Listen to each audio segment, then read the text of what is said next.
Hi, my name is Lauren and I'm a UNCW Hawktail player, and we tell stories that no one has ever heard before. So today I'm going to be telling you all a story that my Spanish teacher told me. Now this story is in first person, which means that I'm going to be telling it from her perspective, and it's non-fiction, which means that it really happened. Are you all ready? Okay. Hola, my name is Susana, and I didn't grow up like most kids you meet. I was born in Campeche, Mexico, and I was raised in an orfanatorio. That means orphanage in Spanish. Do any of you speak Spanish? Awesome. I became an orphan around age 6, and I was brought to the little pueblito called China, just outside of Campeche, where the orphanage was. Can you all say pueblito? That means tiny city in Spanish. Because I didn't have a mom or a dad, a missionary couple from the United States came and took care of me and the other kids who lived there. We called them Mama Luisa and Papa Noel. Our house didn't look like your typical Mexican one. The style was more Americanized.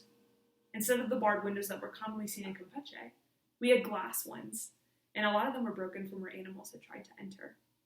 We had a huge cocina, which means kitchen, and a sala, which means living room, with beautiful floor and ceiling tiles that were orange and blue with flowers.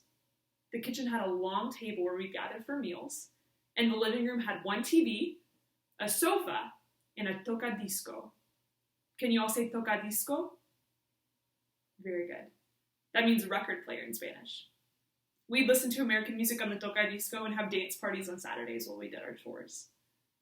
I shared a room with 7 other girls, and we all had bunk beds, and I slept on the top bunk.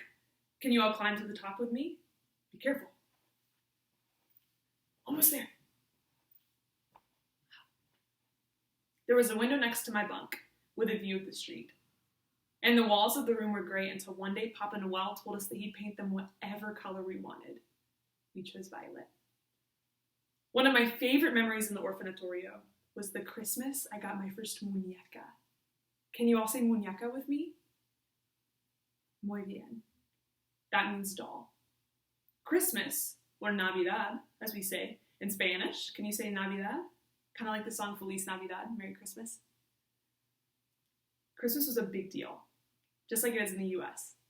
And every year, Mama Luisa and Papa Noel would get us 3 gifts, and each gift was unique to each of us and different from the rest. And so on Christmas morning, I could hardly wait to open my 3 gifts. Can you help me unwrap the first one? To my delight, it was a muñeca. I had never had my own doll. I had seen kids in the market and on the streets with their muñecas, but I had never had one to call my own. And I remember thinking she was so beautiful. She had curly dark brown hair with bright blue eyes that twinkled, and a dress that was green, red, and white, colors of the Mexican flag. She was beautiful, and she was all mine. I played with her for the rest of the day. I couldn't put her down. The next morning, I woke up so excited to play with my new gift. But my doll was gone. ¿Dónde está mi muñeca? I thought to myself. Can you all say that with me? ¿Dónde está mi muñeca? That means, where's my doll? Where's my doll? I thought to myself. I looked everywhere I could think to look. I looked under my bed, thinking maybe she rolled off while I was sleeping. I looked all over the house. She was nowhere to be found. I was so sad. I told Mama Luisa and Papa Noel what had happened, and they asked all the kids in the orphanage if they had seen my muñeca. After much questioning, the culprit finally came forward. One of the other chicas in the orphanage had stolen her.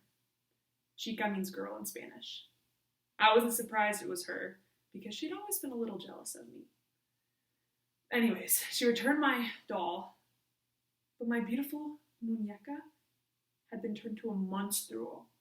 Can you all say monstruo with me? Good job. That means monster in Spanish. She had taken a marker and scribbled all over her face, and her hair looked like a mess. I was so upset. A couple of weeks passed, and while I had forgiven my housemate, I was still really sad about what had happened to my new gift.